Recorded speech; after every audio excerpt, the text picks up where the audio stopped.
Assalamualaikum warahmatullahi wabarakatuh. Bismillahirrahmanirrahim. Alhamdulillahi rabbil alamin. Wa bihi nasta'inu ala umuri dunya waddin. Wassalatu wassalamu ala asyrafil anbiya'i wa imamil mursalin, Sayyidina wa maulana Muhammadin wa ala alihi wa sahbihi ajma'in. Subhanaka la ilma lana illa ma 'allamtana innaka antal alimul hakim. Rabbi shrah li sadri wa yassir li amri wahlul 'uqdatam min lisani yafqahu qawli. Allahumma ya Fattah, Allahumma ya Alim, iftah 'alaina hikmatak wa anshur 'alaina min khazaini rahmatika ya arhamar rahimin. Allahumma faqihna fid din wa 'allimna at-ta'wil wahdina ila sawa'is sabil.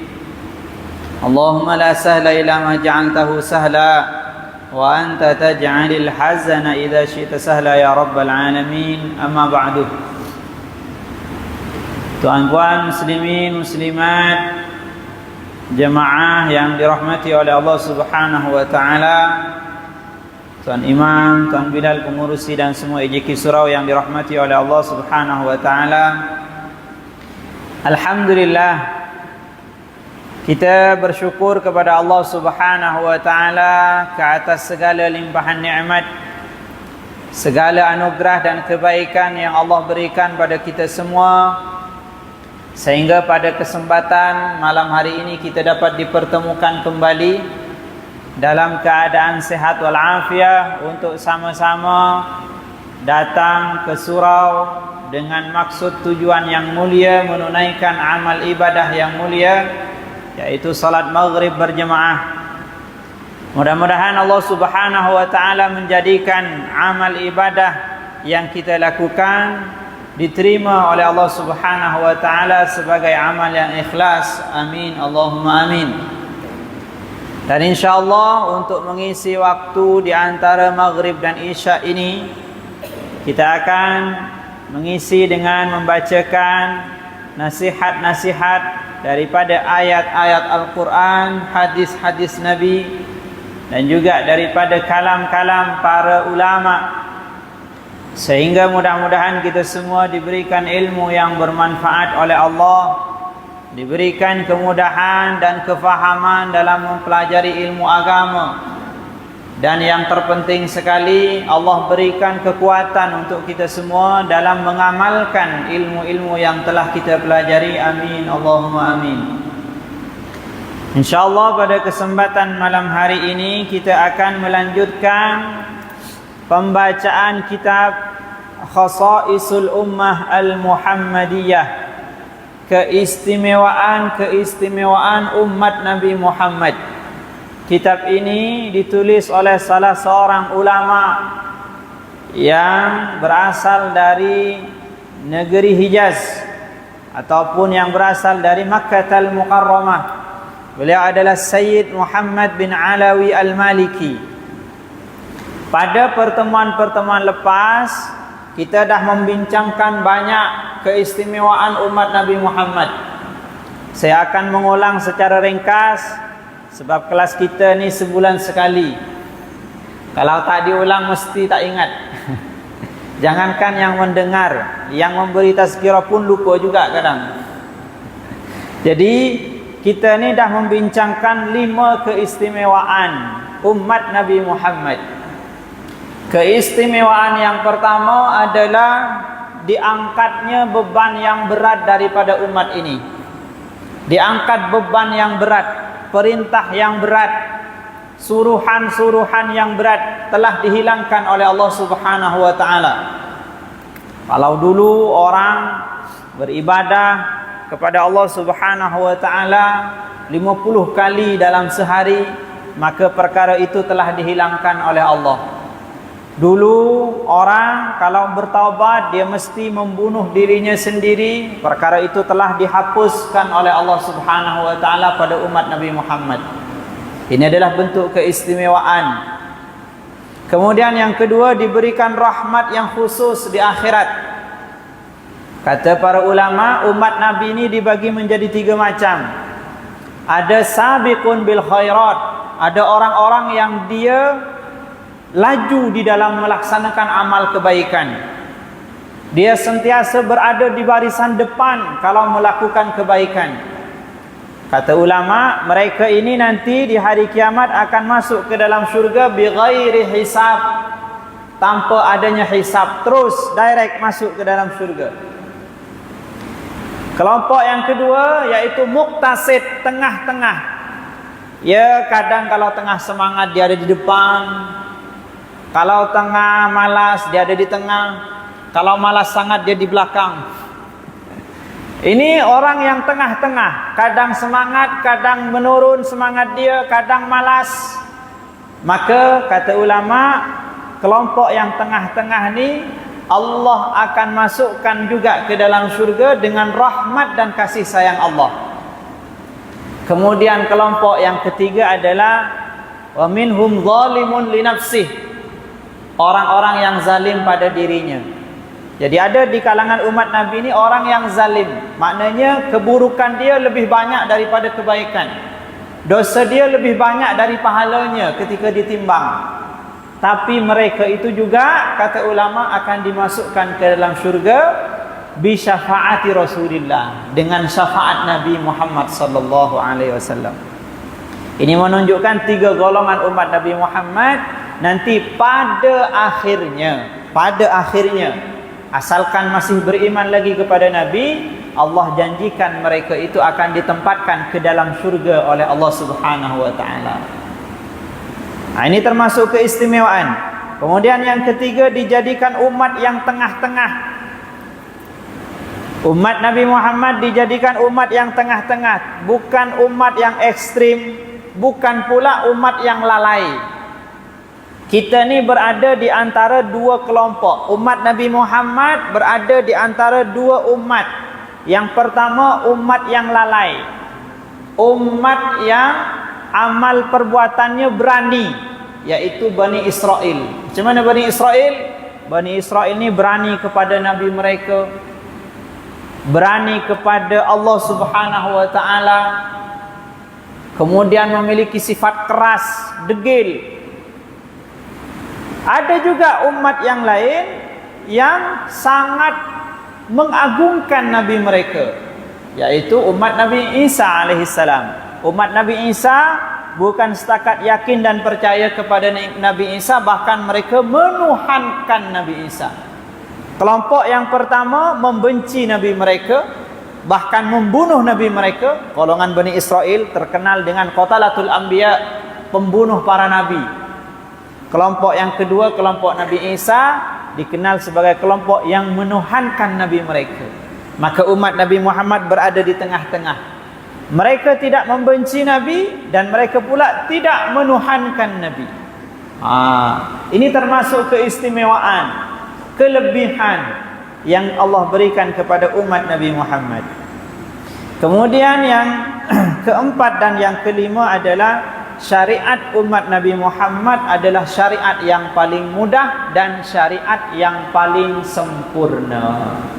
Sebab agama Islam ini adalah agama yang Allah tetapkan sebagai agama terakhir ila yaumil qiyamah. Oleh sebab tu syariat yang ditetapkan adalah syariat yang sempurna, syariat yang sesuai dengan kemaslahatan umat manusia mulai Nabi diutus sampai nanti ke hari kiamat. Ini adalah keistimewaan yang Allah berikan. Maka pada pertemuan malam hari ini, insya-Allah kita akan membincangkan keistimewaan yang keenam. Keistimewaan umat Nabi Muhammad yang keenam di sini, beliau berkata, nuruhum yas'a baina aydihim. Allah akan memberikan cahaya kepada umat Nabi Muhammad ini, yang mana cahaya itu yas'a. Yas'a ni kalau makna asalnya berjalan, macam orang yang berjalan di antara Safa dan Marwah disebut sa'i. Maka mereka ini akan diberikan cahaya yang bersinar pantas, yang bersinar kuat. baina aidihim, di hadapan mereka. Jadi di antara keistimewaan umat Nabi Muhammad ni nanti Allah akan berikan cahaya yang kuat, cahaya yang dahsyat, cahaya yang sangat terang oleh Allah Subhanahu wa taala di hari kiamat. Kalau kita membincangkan perkataan cahaya, cahaya ni dalam bahasa Arab disebut dengan nur. Nur itu maknanya cahaya. Maka ada dalam Quran nama surah An-Nur, surah cahaya. Di dalam Al-Quran, cahaya ini bila Allah sebut cahaya, dia ada beberapa makna. Kalau kita ringkaskan, dia ada 3 makna. Kalau kita panjangkan sikit, ada 4 makna. Makna cahaya yang sering digunakan di dalam Al-Quran. Yang pertama, bila mana Allah sebut cahaya di dalam Al-Quran, maka itu menunjukkan makna petunjuk. Kalau Allah sebut cahaya di dalam Al-Quran, maka makna cahaya itu adalah petunjuk. Kita kalau berjalan boleh sesuai dengan jalan yang kita tuju, tidak memesong, lurus, tepat di jalan yang benar sebab ada cahaya. Cuba kalau kita berjalan malam-malam naik motor, tutup lampu, tengah gelap, habis kita tak sampai rumah kita, silap-silap sampai longkang. Kenapa? Tak ada cahaya, tak ada petunjuk. Orang yang tak ada cahaya, yang tak ada petunjuk, dia akan berjalan tak tentu arah, tak tahu mana tujuannya, mana depan, mana belakang, mana jalan, mana longkang, dia tak tahu. Oleh sebab itu kita boleh berjalan, kita boleh membezakan, kita boleh tahu mana yang merah, mana yang hitam, disebabkan ada cahaya. Maka fungsi utama cahaya adalah sebagai petunjuk. Oleh sebab itu Allah Subhanahu wa taala di dalam Al-Quran menggunakan lafaz nur untuk menunjukkan makna petunjuk. Maka oleh itu di dalam surah An-Nur Allah berfirman, Allahu nurus samawati wal ard. Allah itu cahayanya langit dan bumi. Allah nurus samawati wal ard. Apa maksud Allah cahayanya langit dan bumi? Ini kalau kita terus membaca terjemahan Quran, mungkin kita tak faham.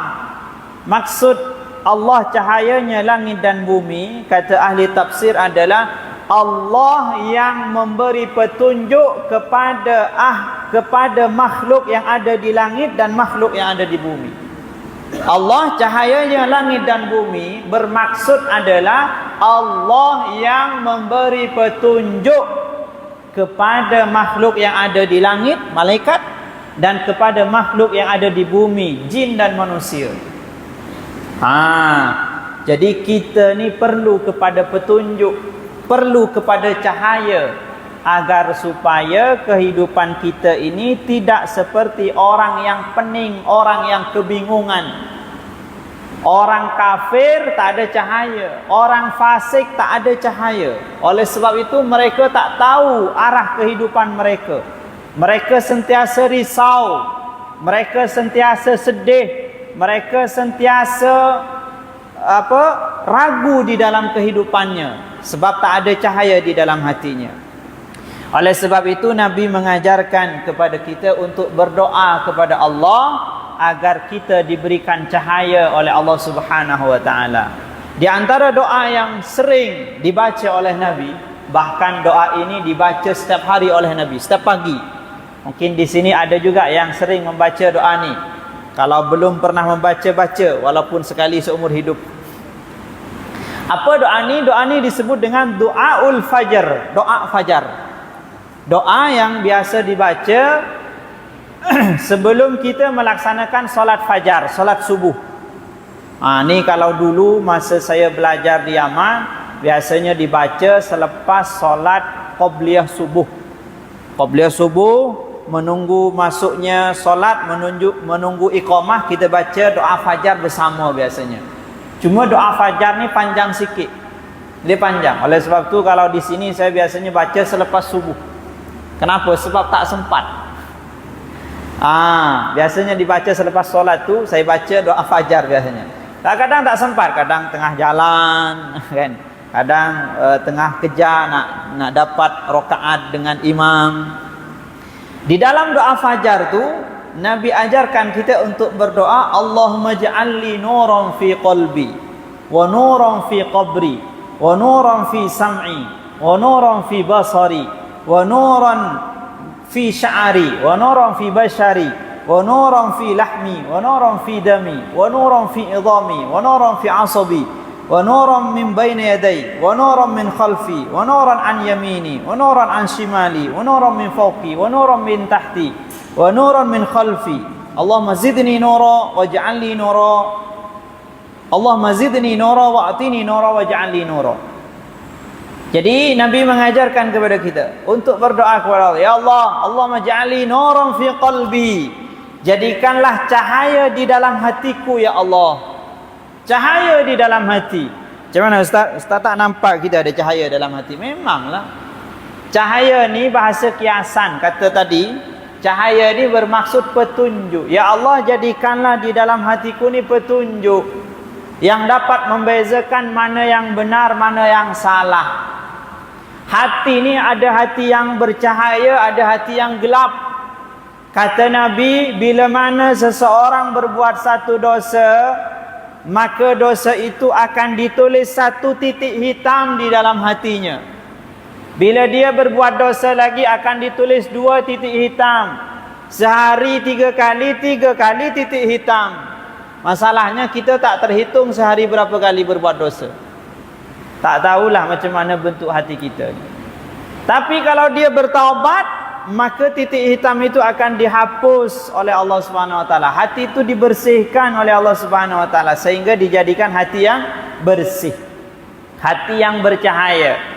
Hati yang bercahaya inilah yang mampu membezakan mana yang baik, mana yang buruk, mana yang baik, mana yang jahat.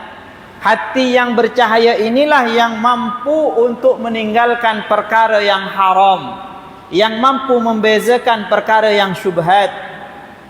Kekuatan hati. Seseorang bila mana dah diberikan kekuatan hati oleh Allah, maka dia mampu melakukan perkara-perkara yang diperintahkan oleh Allah Subhanahu Wa Taala. Kalau orang ni tak ada kekuatan hati, susah untuk taat kepada Allah. Macam kita diperintah oleh Allah Subhanahu Wa Taala untuk menjaga pandangan kita, untuk menjaga mata kita. Menutup mata, membuka mata itu perkara yang mudah sangat.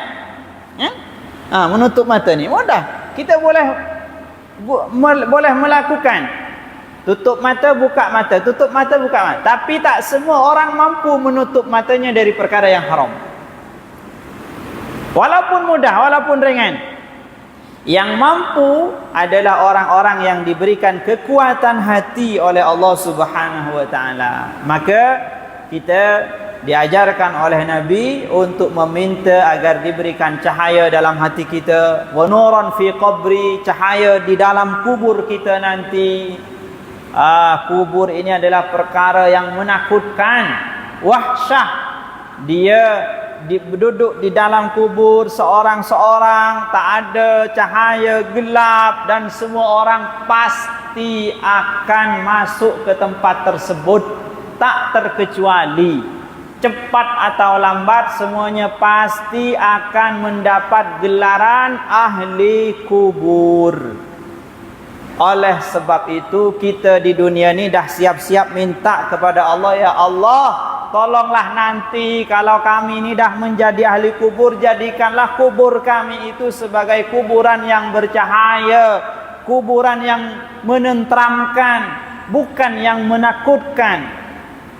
Jadi kita diajarkan oleh Nabi meminta cahaya dalam hati, meminta cahaya dalam kubur. Wa nuran fi sam'i, pendengaran kita diberi cahaya. Apa maksudnya pendengaran diberi cahaya ini? Pendengaran diberi cahaya, kita dapat mendengar perkara yang baik-baik. Yang baik-baik kita boleh dengar, yang tak baik kita tak boleh dengar. Dijaga oleh Allah Subhanahu Wa Taala. Sekarang ni susah kan? Mendengar perkara yang baik susah. Asyik dengar tazkirah mengantuk. Khatib baru 2 minit di atas mimbar dah tidur. Ini susah. Kalau mendengarkan lagu, musik berjam-jam kita boleh tahan. Tengok YouTube sampai malam kita boleh tahan. Maka kita minta kepada Allah Subhanahu Wa Taala agar supaya kita diberikan pendengaran yang bercahaya, pendengaran yang baik, sehingga yang dapat kita dengar adalah perkara-perkara yang mendatangkan manfaat, perkara-perkara yang berfaedah. Ini sebetulnya banyak. Wa nuran fi basari, cahaya di dalam pandangan mata. Wa nuran fi sya'ari, cahaya di dalam rambut. Masya Allah, Nabi sampai mengajarkan rambut kita dimintakan cahaya juga. Wa nuran fi basyari, cahaya di kulit kita. Wa nuran fi lahmi, cahaya di daging kita. Wa nuran fi dami, cahaya di dalam darah kita. Ini dapat menjadi satu perbezaan darah orang mukmin dengan orang yang tidak mukmin lain, darah orang yang soleh dengan darah orang yang fasik lain. Darah orang mukmin sentiasa didoakan oleh Allah Subhanahu Wa Taala, didoakan kepada Allah Subhanahu Wa Taala menjadi darah yang baik. Oleh sebab itu kadang seseorang ni bila mana dia mendapatkan darah, kita tak tahu ni darah siapa kan. Entah darah orang yang beriman ke ataupun darah orang yang baik, kita tak tahu. Tapi yang pasti darah orang yang beriman, darah orang yang soleh itu dijadikan darah yang baik oleh Allah Subhanahu Wa Taala. Wa nuran fi dami, cahaya di dalam darahku. Wa nuran fi idhami, cahaya di dalam tulangku. Wa nuran fi asabi, cahaya di dalam uratku. Wa nuran min baini yaday, cahaya di depanku. Wa nuran min khalfi, cahaya di belakangku. Wa nuran an yamini, di sebelah kananku. Wa nuran an shimali, di sebelah kiriku. Wa nuran min fawqi, di atasku. Wa nuran min tahti, di bawahku. Semua kita diajarkan oleh Nabi untuk meminta cahaya di setiap kehidupan kita, setiap perkara yang berkaitan dengan kehidupan kita.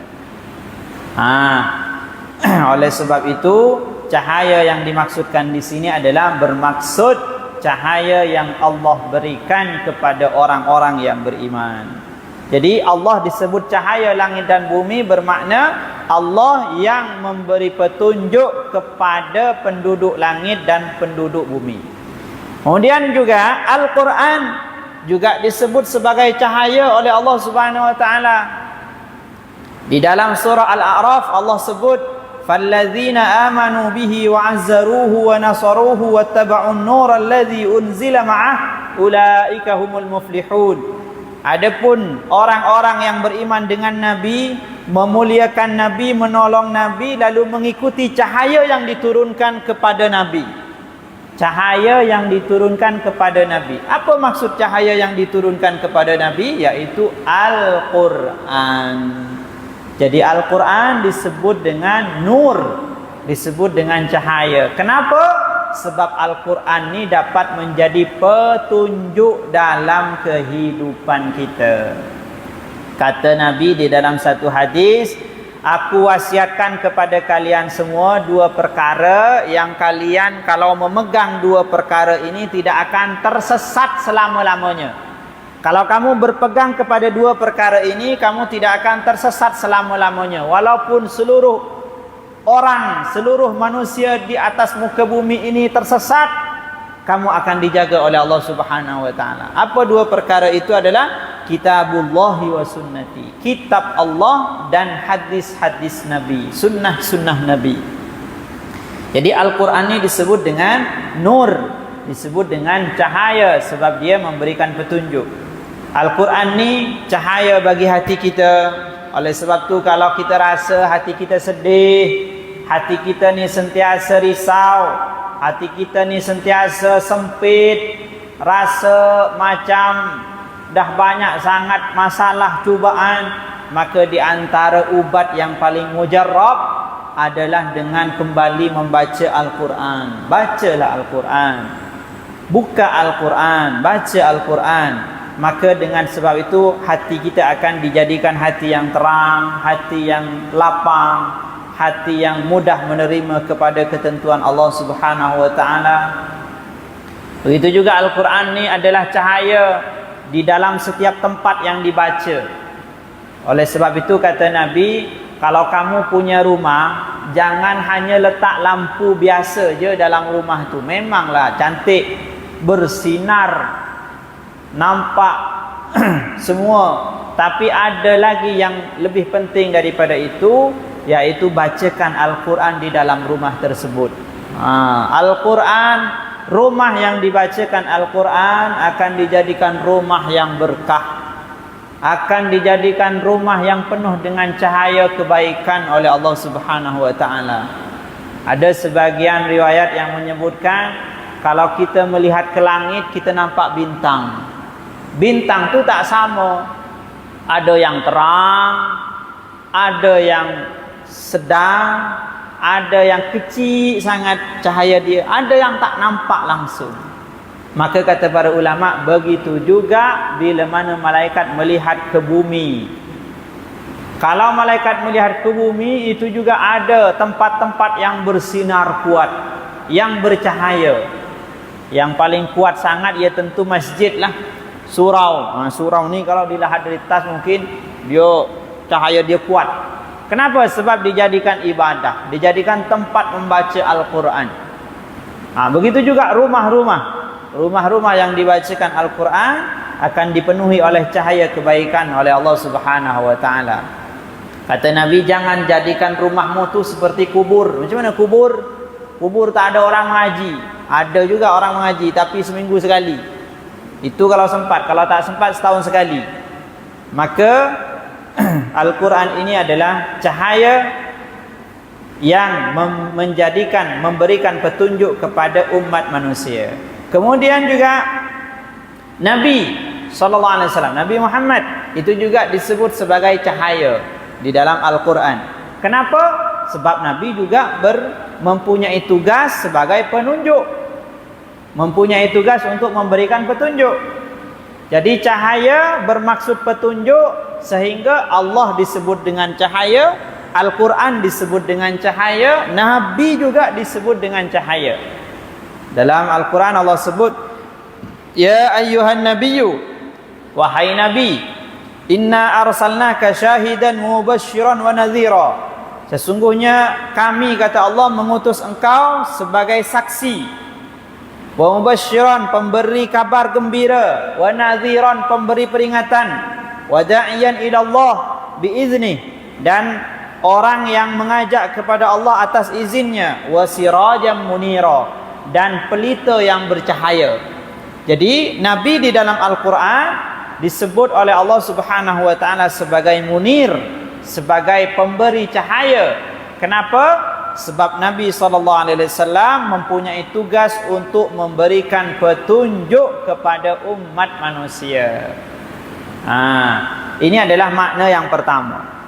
Makna yang kedua, cahaya ini yang sering digunakan dalam Al-Quran digunakan untuk menunjukkan keimanan dan kebaikan.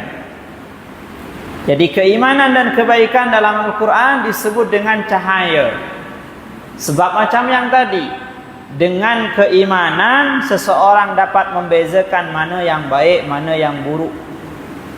Di dalam suratul Baqarah Allah menyebut bahwasanya orang yang kafir itu seperti masaluhum kamatsalil ladzi istawqada nara falamma adaa'at ma haulahu dhahaballahu binurihim.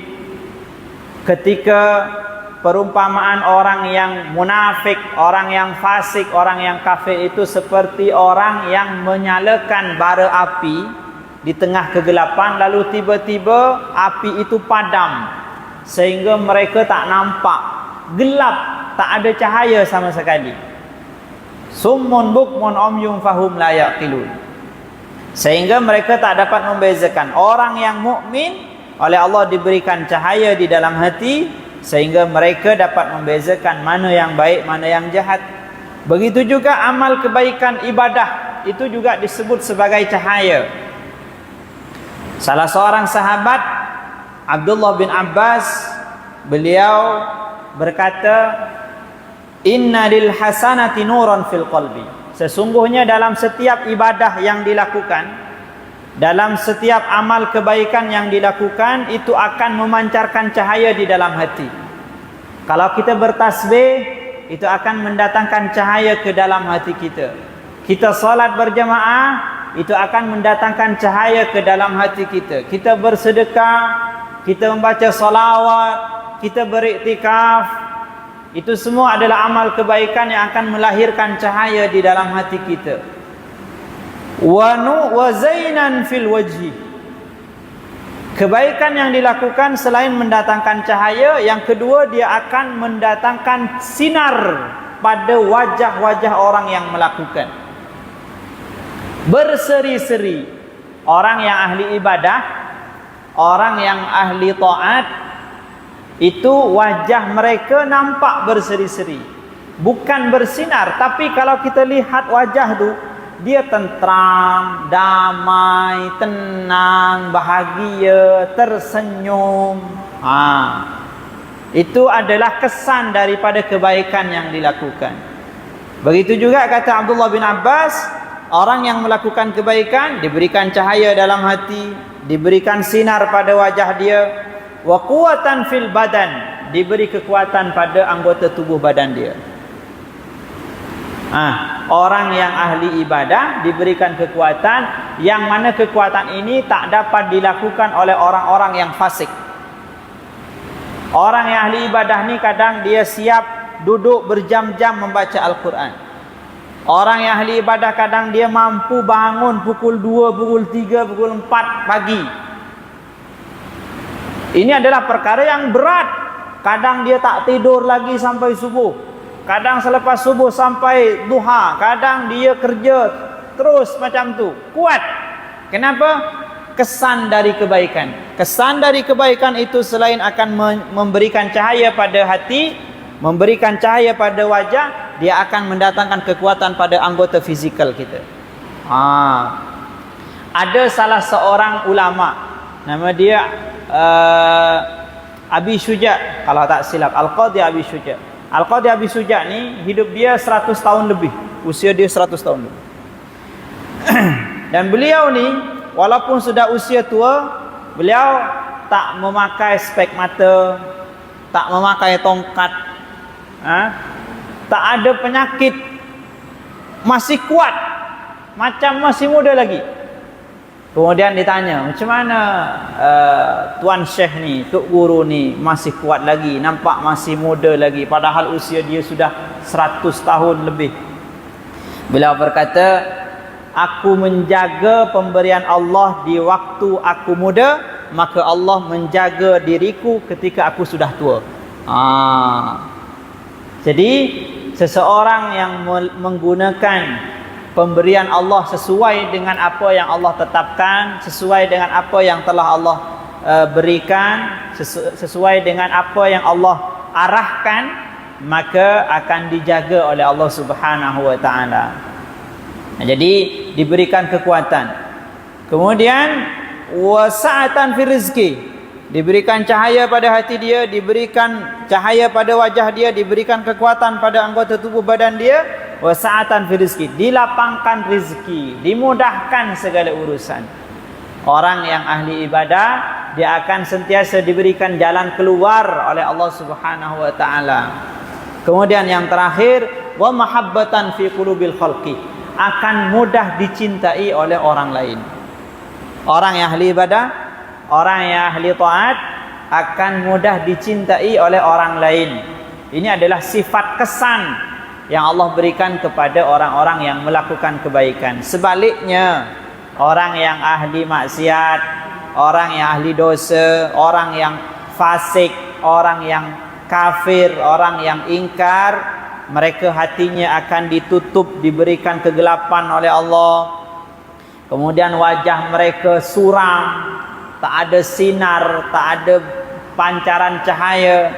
Rizki mereka disempitkan, tubuh badan mereka dilemahkan, kemudian dibenci oleh orang lain, mudah untuk dibenci oleh orang lain. Ada yang tanya, Ustaz, ada juga orang kafir yang kuat, Ustaz? Memang ada juga orang kafir yang kuat.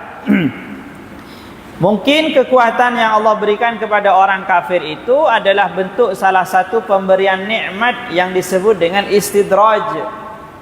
Yang disebut dengan istidraj. Istidraj ini adalah satu kelebihan, satu kenikmatan yang Allah berikan kepada orang-orang yang ahli dosa dan ahli maksiat. Sehingga dibiarkan oleh Allah, diberikan oleh Allah, kemudian terus dibiarkan di dalam kesesatan-kesesatan yang dia lakukan, sampai pada akhirnya Allah akan menyiksa dia, Allah akan mengazab dia. Orang mukmin ni masih disayangi lagi oleh Allah, dicintai lagi oleh Allah. Orang mukmin ni kadang kalau dia dah melakukan perkara yang mungkar, melakukan dosa, melakukan maksiat, kadang ditegur oleh Allah.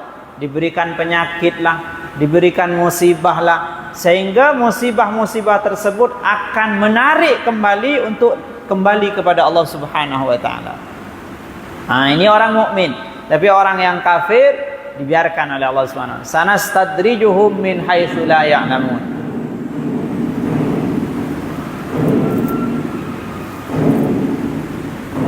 Nak azan ke nak habiskan? Habiskan.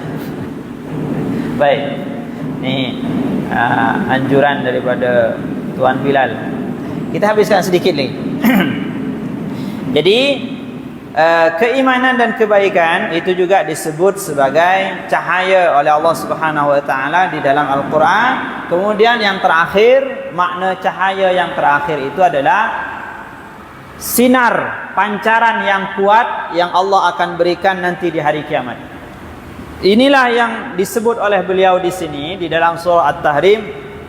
Beliau berkata, "Yauma la yukhzillahu an-nabiyya walladzina amanu ma'ah nuruhum yas'a baina aydihim wa bi aymanihim yaquluna rabbana atmim lana nurana."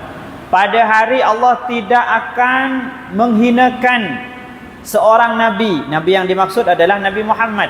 Maknanya kalau Allah tidak menghinakan, Allah akan memuliakan. Pada hari Allah akan memuliakan Nabi dan orang-orang yang beriman bersama dengan Nabi, yaitu umat Nabi Muhammad. Bila hari itu? Yaitu hari kiamat.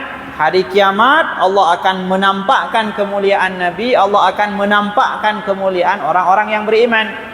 Kalau di dunia ini mungkin masih ada orang yang beriman yang dianggap rendah, yang dianggap hina, yang dipandang sebelah mata. Tapi nanti di hari kiamat Allah akan menzahirkan kemuliaan mereka semua. Nuruhum yas'a baina aydihim. Allah akan memberikan cahaya yang terang, yang kuat, yang dahsyat nanti kepada pengikut-pengikut Nabi ini di depan mereka. Kenapa cahaya ini di depan? Kata ahli tafsir, sebab nanti fungsi cahaya ini akan digunakan untuk melalui titian sirat. Setiap orang akan berjalan di atas sirat nanti sebelum masuk ke dalam syurga. Orang yang beriman akan diberikan cahaya yang dahsyat, yang kuat di depan dia agar dia boleh berjalan di atas sirat. Orang yang fasik dia tak ada cahaya. Bila mana dia nampak cahaya orang mukmin, dia akan datang berjumpa dengan orang mukmin, tapi kemudian oleh Allah Subhanahu wa taala disuruh kembali lagi, ditutup cahaya mereka itu. Faduriba bainahum bisurin lahu babun batinuhu fihi rahmah zahiruhu fihi rahmah wa batinuhu min qibalihi al'adzab. Ditutup oleh Allah Subhanahu wa taala. Jadi di hari kiamat Allah Subhanahu wa taala akan memberikan cahaya yang terang kepada orang yang mukmin agar dia boleh berjalan di atas titian sirat. Begitu juga Allah akan memberikan cahaya di sebelah kanan, di arah kanan. Kalau tadi di depan tujuannya untuk berjalan di atas sirat, kalau di sebelah kanan ini tujuannya adalah untuk mereka menerima catatan amalan mereka. Sebab catatan amalan mereka diterima dengan tangan kanan, maka untuk menerima catatan amal tersebut Allah berikan cahaya di tangan kanan mereka agar mereka dapat melihat catatan amal yang baik. Dan ini juga yang disebut oleh Nabi dalam hadis. Ini terakhir, Nabi berkata dalam hadis, sesungguh aku mengetahui umatku nanti di hari kiamat di antara umat-umat yang lain. Aku dapat membezakan mana satu umatku dan mana satu umat yang lain, yang dengan tiga tanda, tiga ciri. Yang pertama, mereka menerima catatan amal dengan tangan kanan. Kemudian aku mengenal mereka dengan tanda-tanda sujud yang mereka lakukan di dunia. Kemudian yang ketiga, aku mengetahui mereka ini dengan cahaya yang sangat kuat di depan mereka. Ini adalah salah satu keistimewaan yang Allah janjikan kepada umat Nabi Muhammad. Allah akan berikan cahaya yang sangat dahsyat, yang sangat kuat nanti di hari kiamat, agar supaya dapat melalui titian sirat dan agar supaya dapat menerima catatan amal yang baik dengan tangan kanan mereka. Mungkin itu saja yang boleh saya sampaikan pada pertemuan malam hari ini. Mudah-mudahan ada manfaat, ada kebaikan yang boleh kita ambil. Kesilapan dan kekurangan datang daripada hamba yang hina. Kebaikan dan kemuliaan datang daripada Allah Subhanahu wa taala. Kita tutup dengan bacaan tasbih kafaratul majlis dan surah